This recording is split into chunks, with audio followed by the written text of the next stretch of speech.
Okay. Morning, Bill. Morning, Candace. Good Morning. Good morning, Good Corey. morning, How are ya? everyone. Hi, All everyone. right. We got the all-star crew here today. So I expect the attendance to be on the low side today. I wasn't I actually didn't I didn't think about Good Friday, and I apologize if to anyone that is watching this that I certainly don't mean to be insensitive. This will be recorded. You can watch it whatever day you'd like. So good morning, guys. What's going on? What are you guys experiencing out there? Talk to me. Not Reading your emails correctly and showing up to the office to realize they're closed. I love everyone talking at the same time. That makes me so happy. Heather, go first. I said not reading your emails correctly and showing up to the office to realize that the staff's not here and they're closed. Well, what do you need? Oh, nothing. I'm just going to do the morning huddle, and then I'm meeting Kathy. We're going to make calls from inside. So. Oh, yeah, perfect. You know, I was actually going to stop by later on this morning, just to pick up some of those materials for my, the pamphlets and everything for my presentation folders. Oh yeah, so stuff like that you would need Melody to Okay. Open the back closet for. Today's probably not the best day for that. But even when the office is open and the leadership team is not working, that doesn't mean you obviously you still have access to the office and phones and printers and all that stuff. So it might be a good time if you kind of need to be in a different environment, yet you don't want a ton of distraction. Today could be the perfect day. Yeah, for sure. Cool. All right. Well, today's theme is going to be role play. So let me just do a tiny bit of housekeeping and then we'll get started with that. So I sent out last night the week at a glance for this upcoming week. Did anyone happen to notice anything kind of cool on there?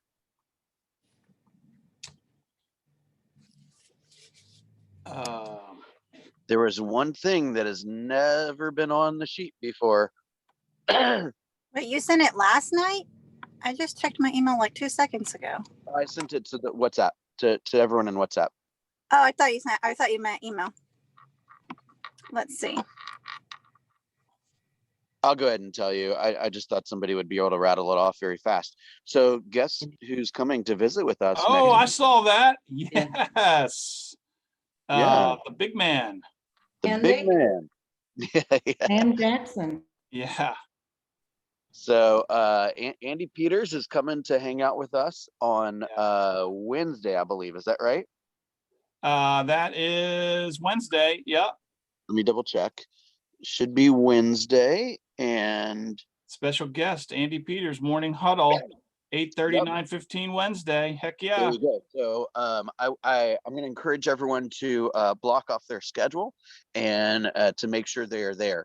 Andy and I have worked together closely for years, and he is, if you guys haven't already figured this out, he is a gigantic advocate for business ownership and a gigantic example of, not that other people are not, but, and I don't think Andy would have a problem with me saying this. There is nothing uniquely special about Leslie and Andy.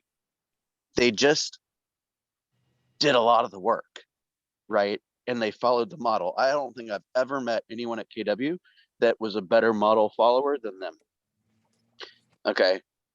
And that is one of many reasons why they are where they are today, right? And enjoying the successes that they've joined.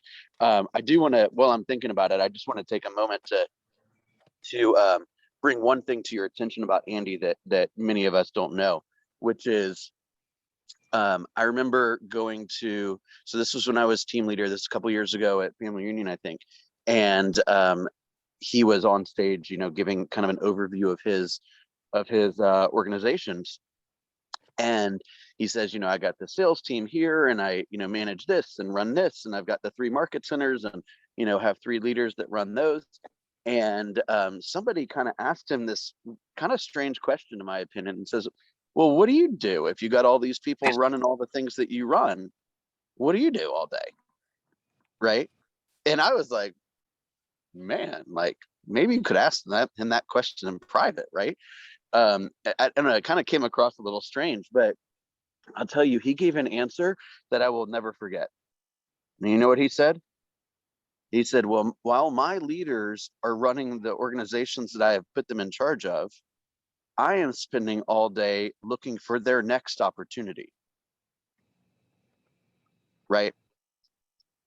And what that meant to me was when leaders excel in their role, or when anybody excels in their role as a natural leader, which they probably are, they're going to be looking to see, hey, what's next for me? What's the next big thing I can accomplish? What's the next big opportunity? And as the leader of them all, Andy is very, very well aware of that. And he is making sure that that opportunity, or he's doing his best to make sure that that opportunity can still exist within his world, if that makes sense. Right.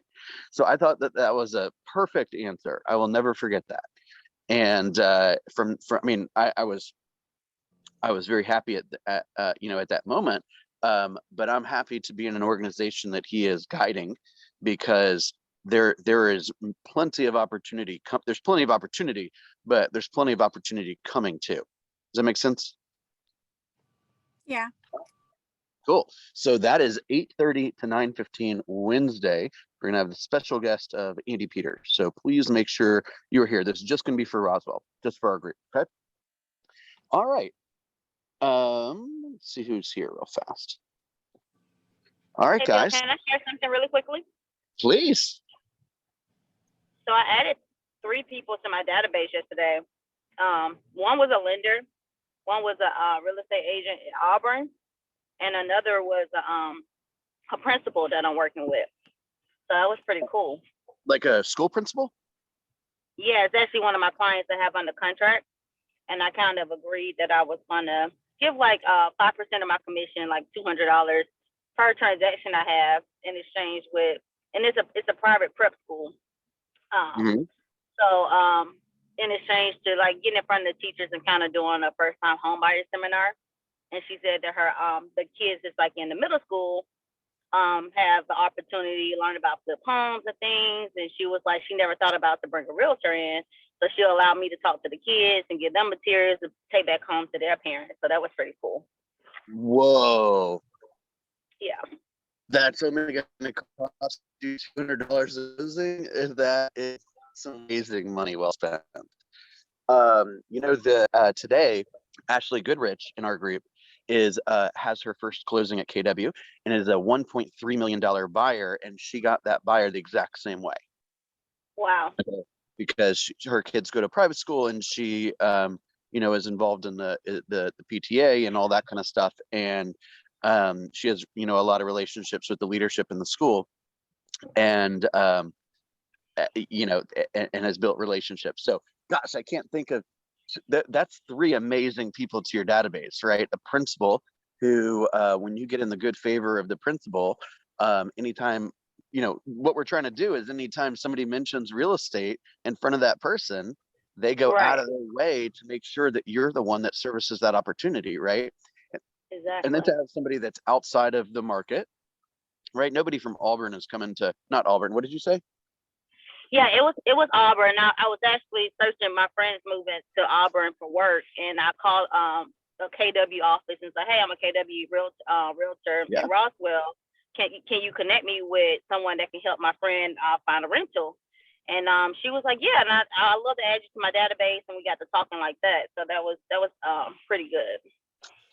It's like you're like collecting people in a certain strange way, and that is a very smart move, because Auburn, people are going to know people moving to Metro Atlanta, and if you're the middleman or middle woman, you're going to have a lot of opportunity, and a current, and a lender. I mean, most people can't buy. The lender was very weird. I went to Underpriced Furniture before it was Georgia Mart now, about maybe a year and a half ago, and I think I purchased a sofa or something, and I gave the guy that was working with me. Right? Huh? I was just making a joke because I bought something from Underpriced Furniture one time and it took like damn near a month for them to bring it to me. Oh no, I they said, got mine pretty quick. But I gave the guy name was Guy, I guess, and I gave him my card. This was like over a year ago, and his wife called me. She was like, "Oh, I got your card from my husband. He said that you was a realtor, and I wanted to add you to my database." And I was like, "Oh," and we got to talking, and I was telling her that how I'll be hosting first time home buyer seminars for people, and would love to invite her. And she said she had a couple of people that was pre-approved and want to put them with a realtor. And wanted to know if I was interested. So it was pretty interesting yesterday.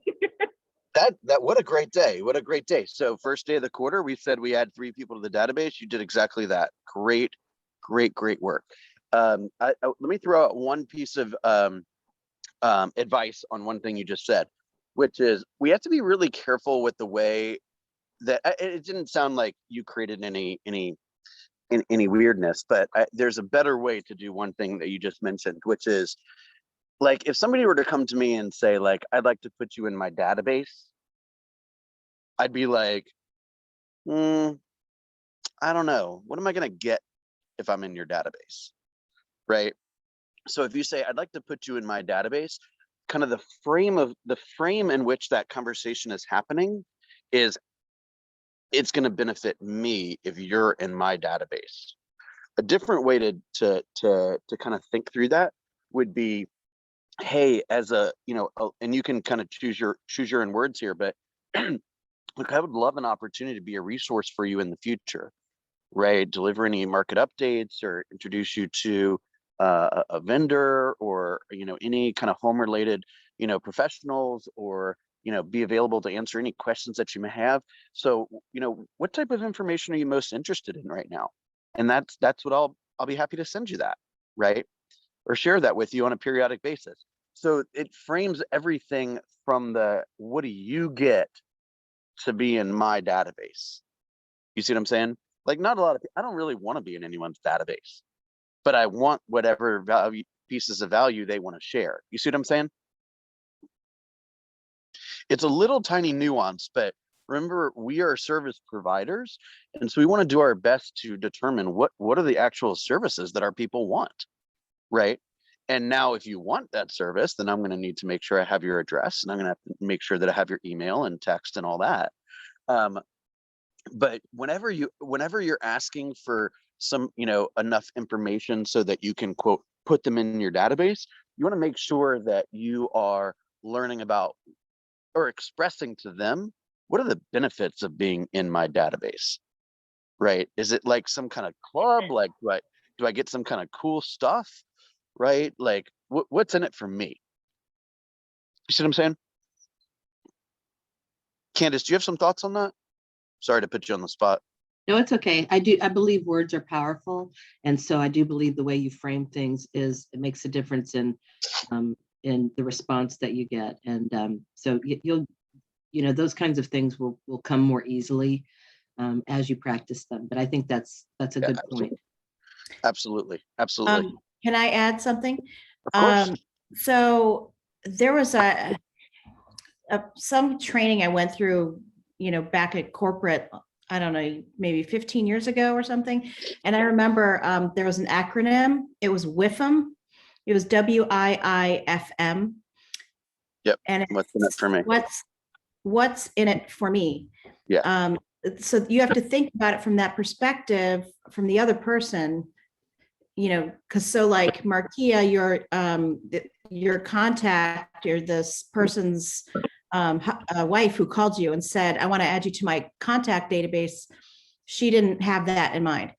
But you can have that in mind when you, speak with your clients, or we can all do that. And, like you said, Bill, I think coming from a place of contribution, like I'd love to, offer you, be a resource for you, basically. Like I'm not here I don't have commission breath. I'm not trying to get the immediate sale in, 1 month's time. I'm here for the long game. I'm going to be here I'll help you. So yeah, and you could give them a sampling of the kind of things that you offer. So, hey, once every month or two, we do a home buyer seminar, and I've got a vendor list if you ever need help with, an electrician or a painter or carpenter or anything like that, right? We have client events a couple times a year, right? These kind of things, right? Periodically we, I've got a lot of business contacts, and we get some special, opportunities, through those. And maybe somebody's like, when I was TL, I was getting like a message like once a week from like a vendor that was like, want 2 tickets to the Braves game? Hey, you want a discount on this? Hey, you want that? Hey, you want that? There's a lot of stuff that you could offer. You see what I'm saying? Great job though. Thank you, Barry, Bill, and Candace. Great job. Was there anyone else that that created some momentum by adding 3 people to their database on the first day of the second quarter? Anyone? I had 3 people. All right, Corey, tell me about that real fast. Well, I actually have to confess that it was they were people that I had their names for a bit, but I finally got them added into the database. So I gotta tell you that's just as important, right? Because it's like this very subtle change where you take somebody that only lives like in your cell phone and you put them into your database, which means that I intend to provide service to these people. And I'm making a subtle transition from, this is somebody that I like, hang out with and go to the bar with, or, hang out with, go to church with or whatever. And now I've kind of mentally changed the fact that when I'm in their presence, I behave like a real estate agent or a business owner, right? It doesn't mean that's all I talk about. It just means that I have to play the part, right? You remember how the other day I talked about us being public figures, right? And Mahir had a story a few weeks ago. I think he's on here. Yeah. Had a story a few weeks ago where, like, I don't think honestly it was that big of a deal because based on the circumstances, but like he was in a situation and he felt like he was kind of underdressed, right? And it made him feel strange, right? So when we walk out of our house, we're a real estate agent, right? So you just gotta have that awareness. But I would say, Corey, you number one, I appreciate you kind of coming clean about that. But I would bet that every single person on our call today has people that they have their contact information, they have some form of a relationship with, yet they're not in the database. So maybe today's the day. Okay, let's take all those people from Instagram and Facebook and the neighborhood directory and the church list and your old colleagues and the people from college and all these kind of things. There's all right, I'm gonna say one last thing and then we're gonna do a tiny bit of role play. Okay, there's a book called Give and Take. Has anyone ever read that book? It's by Adam Grant. Adam Grant is he's an economics professor at UPenn at Wharton. He's the youngest tenured professor in the history of Wharton, and he does a lot of really great work. If my office is open today, Michael, and you're there, you can go grab a book called Give and Take by him. It's at the office. First person that comes and asks for it can have it. So Give and Take, he talks about how there's this thing called I'm trying to remember the exact phrase he used. It's a unique phrase. It's some of your best referral sources and business, helpers, if you will, are the people that you have like kind of like it's almost like a bit of a more distant relationship than you would expect. It's not like the guy that you went to the bar with every night, or not that I went to the bar every night or anything. But it's like the guy who you like hung out with like once every 2 months. It's like a little bit more distant contacts than you would imagine, right? So I can't tell you how much gold is in going on LinkedIn and seeing all the people they recommend that you connect with, everyone should exhaust that list today. Go reconnect with somebody who might be a connection away from you, right? You can go and you can search by like organizations, like who's involved in the, investors groups in Georgia for real estate, or who's involved in the, Habitat for Humanity groups in, Metro Atlanta that you could maybe interact with and maybe go to one of their events or something to learn more about it, right? Start to think about how can we expand our reach a little bit with the help of the people that we already have somewhat of a connection with. Does that make sense? I can attest to this, Bill. We've already discussed it. Oh, it's called dormant contacts or dormant relationships. Brian, real quickly, tell your story. Yeah. I've known, in my previous life, I was IT. I did it for 15 years and it's kind of casual acquaintances. And this guy, we would always chat and everything when I was there, but it was only when we were in person. And so him and his wife are looking to sell and move down to Florida. So they had 2 homes here. I've listed both of them. They put me in touch with their neighbor. They put me in touch with someone else that's going to be a buy and sell. And this is just in the last couple of months, but I need this guy to stay in Atlanta, honestly. Well, hell, maybe he'll move to Florida or whatever, and you can build an expansion team down there that services all the referrals that he sends. Absolutely. I mean, you guys, do you know how much opportunity is in this place? It's unbelievable, right? How big are you thinking about what your organization could look like in 5 years or 3 years or 1 year, right? I mean, think big. I in all my years at Roswell, I've never quite understood why the vast majority of real estate agents think they can only help people in Roswell. Like, let's take it a little bit bigger, right? Every single person in the country needs a place to live. You see what I'm saying? Well, I feel like I cut off somebody a second ago. Who was that? Oh, it was me, Corey. I was just going to say, so I think the concept of dormant relationships is very powerful. And along with that is, the idea of radical generosity and Ooh, I like that. being, you just offer without expectation and not, it's, and that's a mindset. It has to be a mindset.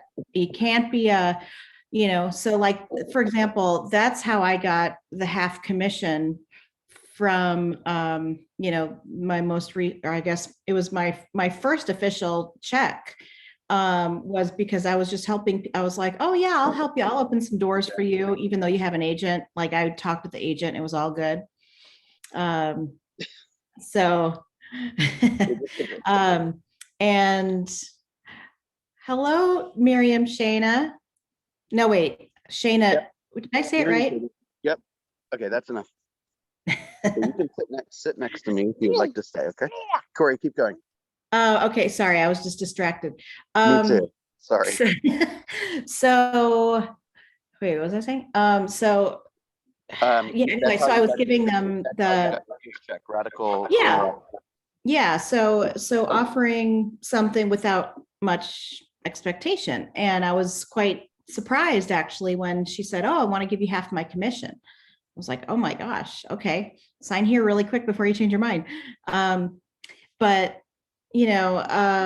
think I think some people have a hard time, like some people are a little bit wary of, like, if you come from that, they can also be a little bit like, wait a second, what do you want in return? And so you're right. And that's kind of how you make the change, is when you don't ask for anything in return and you don't mentally have this expectation that you're supposed to get something, then somebody that receives that basically says, I wonder what would happen if I exhibited radical generosity. It's kind of like that idea of, like, you go to the Starbucks line or whatever, and you're like, I'll pay for the guy behind me. and then like they pay for the guy behind them or whatever, right? I did that. And I gave him my business card the other day. Actually, well, I was a little bit cheap because I was like, how much is their order? And they're like, oh, it was like $10. I'm like, well, I'll pay for 5, here's $5 off. And I gave him and I gave him my card. So but what a great idea. I mean, we've kind of used this idea of surprise and delight. And I don't know if you just coined that term radical generosity, but that didn't. Okay, I was going to say that sounds like something that a book was written on, or a video was done on, or something, right? I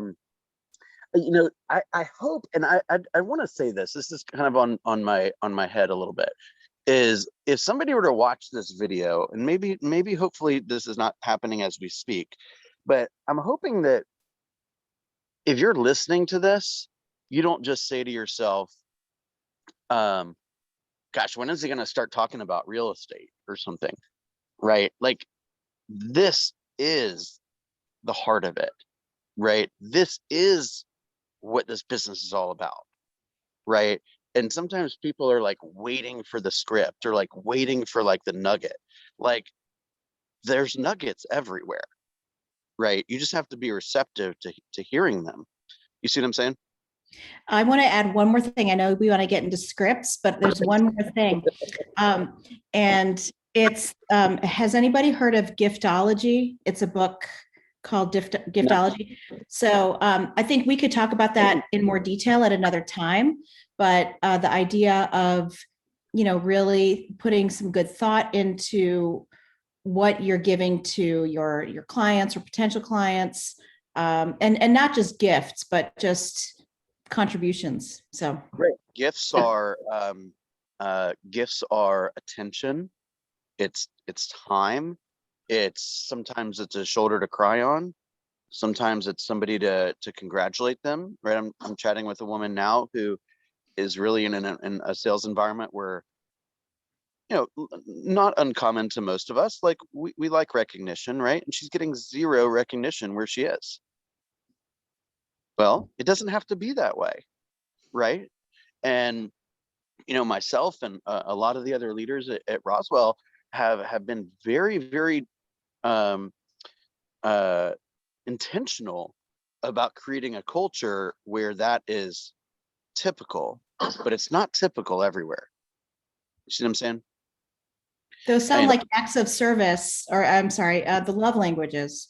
In some ways, acts of service, quality time, words of affirmation, and physical touch. Maybe physical touch, not so much, but yeah, maybe a pat on the back. All right, you guys, let's talk a little bit about scripts. Who wants to be? We have one of our script masters on the phone today. That would be you, Donna Patrick. So, is there anybody in particular that has a script that they would like to review today? Or maybe it's an objection that you received lately that you kind of were stumped on how to handle it, or something of that nature. What's the first thing that pops into your mind? FSBOs. Okay. Set the stage for me. What specifically are we talking about? How about a FSBO, and you're a realtor trying to connect with them and just get in the door to be a potential, listing agent. Okay, so let me. I got a couple thoughts on that. Thank you for volunteering something.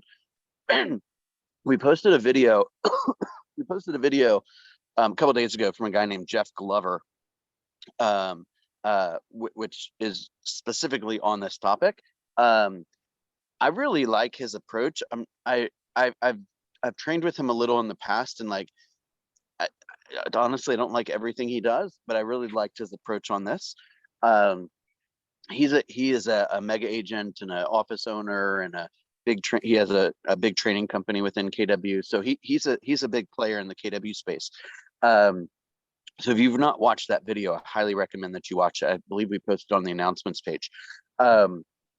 So there's kind of two main approaches with a FSBO. Okay. And by the way, there's a script book called, I believe it's called FSBO Formatted, if I'm not mistaken, that's in the Google Drive. And it kind of walks you through basically all the things that I'm about to say. There's kind of two approaches. One is you kind of go straight into the, I want to get into a relationship with you because I help sellers sell homes and I know you're a seller and you probably need help. That's kind of one approach. The other approach, which I'm a little less of a fan of, but you're free to run your business however you want, is this idea of like, well, if I have a buyer, can I bring my buyer to you? And I'm not a huge fan of that, because at some point what's going to have to happen is you're going to have to make this like awkward switch from, well, I don't have a buyer, but could I help you as a listing agent? And it just kind of feels a little inauthentic. So I want you to be really careful if you decide to go down that road.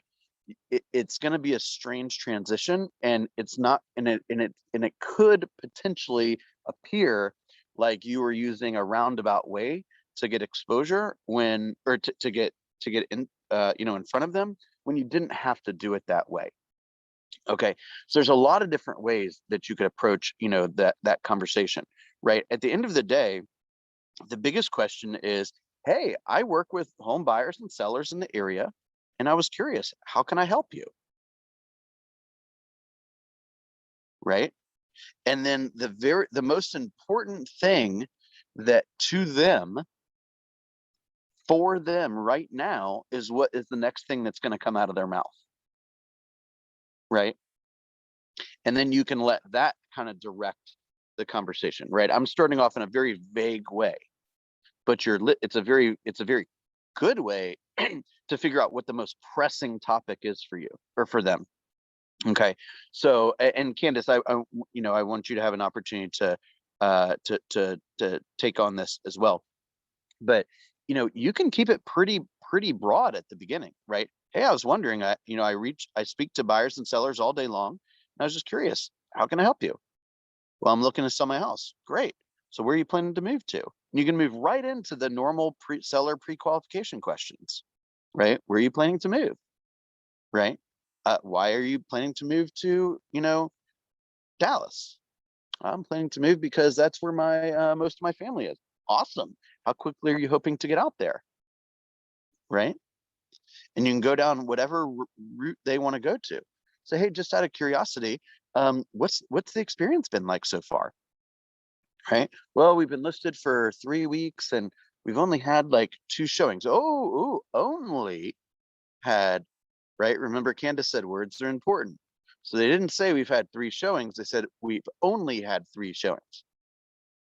When they say we've only had 3 showings, that means there's a disconnect between their expectations and what has happened in reality. So meaning they're disappointed, right? So you got to listen for that stuff. Now, how do you listen for that stuff? You've already memorized the scripts, so you're not all that worried about what you're going to say. You're spending all of your brain power listening to the little nuances in what they say. Does that make sense? Right? So, okay, so 3 showings. So tell me a little bit about what kind of feedback are you getting? Right? Well, they say they're still thinking, blah, blah, blah. Basically what that means is there was not enough of a catch for them to say, oh my gosh, I better move on this property right now or somebody else is going to buy it. Meaning it wasn't that great of an opportunity, right? That's why it's still available. Make sense? Say, hey, I was going to be in your area tomorrow afternoon. Do you mind if I stop by? I'd like to, get a chance to meet you and see the home. Something like that. Oh yeah, sure. Right. So that's not necessarily a listing appointment, but it might be something that you could kind of do, like we were taught long ago to do, like a 2-step listing appointment. The first is you drop off like some materials, which could be your pre-listing package, or like, for example, Marquia, I think there's a ton of uses of the video that you did, right? When you get done talking to a buyer prospect or a listing prospect or whatever, you say, hey, I want to just send you a quick video. Would it be okay if I emailed you or text whatever information you're lacking, right? Hey, I'd like to email you, let's say you don't have their email. Hey, can I email you a little video about my organization? Just give you a better feel for, what's important to me and how I love serving the customer. What's the best email for you? Oh, now I have their email. You see what I'm saying? So you're just letting them know that, hey, there's somebody in the community that does this all day that might be able to help. And they haven't breathed commission breath on me yet. You see what I'm saying? And then let me say one more thing, and then I'll let Candace wrap up. So then the idea is, once you've already seen the home, right, then that gives you permission to have a follow-up system that is super organized and super tight, right? And so the questions, and I don't know, somebody once told me that this was a little, kind of abrasive, and the truth of the matter is, I think it kind of is intentionally. But this is what I have done in the past, which is you call the FSBO, like Jeff Glover says, every Monday. Why Monday? Because they just got done having most likely a disappointing weekend. Hey, it's Bill over at Keller Williams, and I was just checking in to see how things are going. Is that home still available? Is your home still available? I wouldn't say that home. Is your home still available? And they say, yeah, it's still available. Oh, how was the week? How many offers did you receive? Offers? I hadn't seen an offer in weeks. Oh, really? No offers? Okay. How many showings did you end up having this week? Right? And they say, oh, we had 2. So how many of those 2 showings were real estate agents? Right, both of them. Right? Wait, so a whole week went by, no offers, no showings of ready, willing, and able buyers. Did I hear that correctly? Yes, you heard that correctly. Right? Wow, man. What's the most important thing I could do for you right now? I'd like to help you. What's the most important thing I could do? Oh, well, the switch in the master bathroom it is messed up. I probably need an electrician. Oh, great. I'll connect you with my electrician right now. Anything else? Nope, I think we're good. Great. If you need anything this week, call me. Otherwise, I'll call you in a week to check in. Right? Make sense? And then you just do the call week after week after week. And eventually they'll be like, yeah, no offers, 2 showings, both were agents. Don't ask me again. Come sign the paperwork. Because you'll wear them down. And the FSBOs are going to list with a real estate agent. I don't know the exact number, but it is a significant percentage of the time. And the person that they sign with is going to be the person that was most helpful. Meanwhile, you've probably asked them at least 4 to 5 times, how can I help you? And the most persistent, and you've called them every Monday morning since you first met. So if you do that, you're setting yourself up to be both the most persistent and the most helpful. Candace, what's your thoughts? I agree completely. And I think where a lot of people are not successful with FSBOs is when they don't follow up. They don't have a follow-up plan. And that's what I've been talking with a lot of you this week about in the small groups. The follow-up plan is key. And I would have a systematized follow-up plan. I love Bill's conversation every morning, but after you see the home, definitely a thank you note. When you go to see the home, I would take a plant or a little flower, not anything more than $5 or so, but just something, because you're showing up to somebody's home, right, with a gift. And did you want to say something, Bill? I mean, I think that's genius. I think that's genius.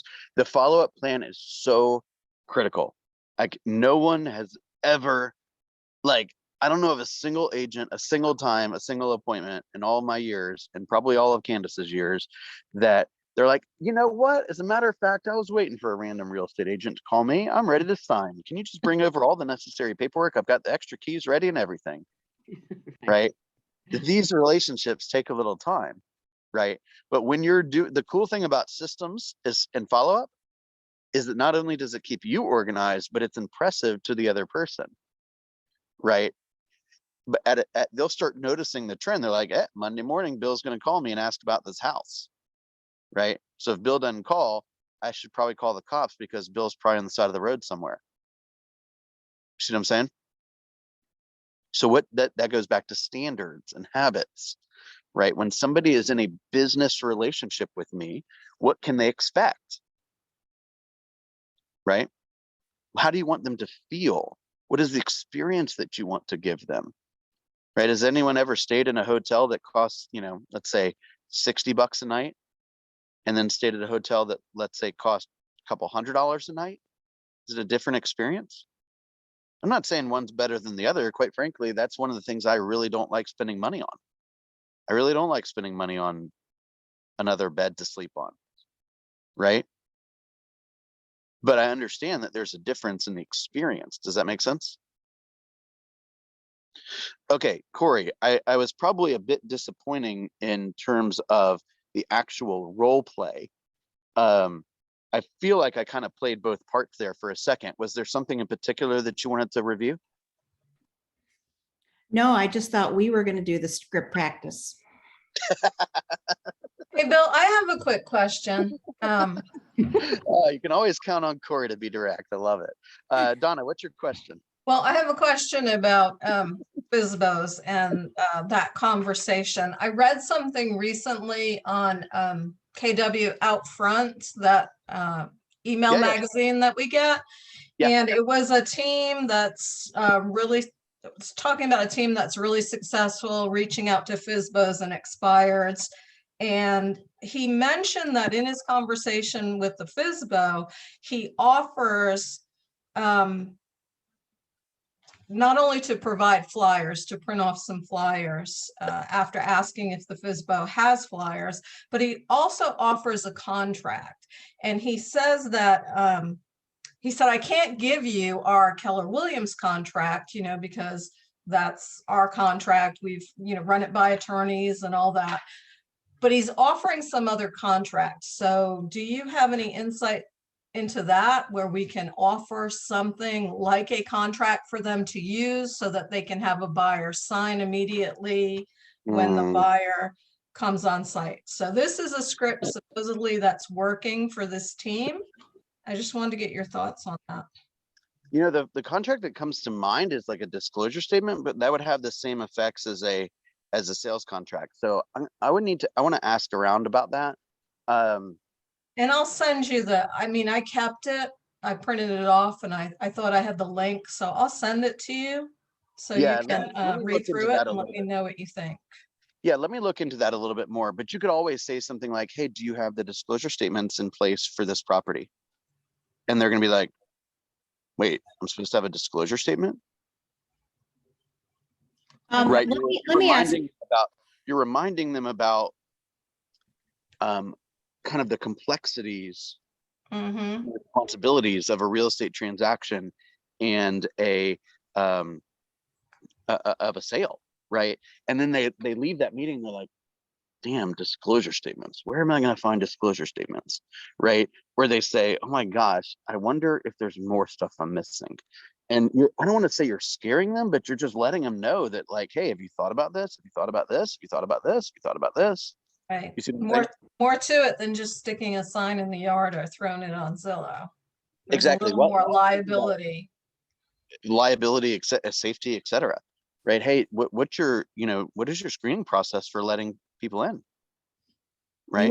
You want to create a pain point and some anxiety, and make them some trepidation. So I did this when I talked to Pam Sliger, and I asked her for her advice, and she told me, it would be a good idea. And so this is what I did based on my conversation. So I didn't. So to your point, Donna, about a contract, I printed off a watermarked purchase and sales contract, blank, with my name on it, and I put an X through it, and I circled the bottom where it says this can only be used, if Corey Howard is the agent. Yep. And then I did the same thing for the community association disclosure. I printed 2 blank copies of those. Then so this is in my neighborhood. So then I also found a recent home with both of those filled out. And I brought them with me, and I said, so here's what you can expect. This is what the purchase and sales agreement, if you're working with an agent, because I had already confirmed that they would pay the 3% to a buyer's agent. And so I said, this is what you can expect from a realtor, to submit to you, just so you're familiar with what's going to be on the contract, and you might want to read ahead of time so you know. And then here's also an example of I mean, I didn't have a filled out purchase and sales contract, but oh, sorry. The other thing I did was I had it was the property disclosure, seller's property disclosure.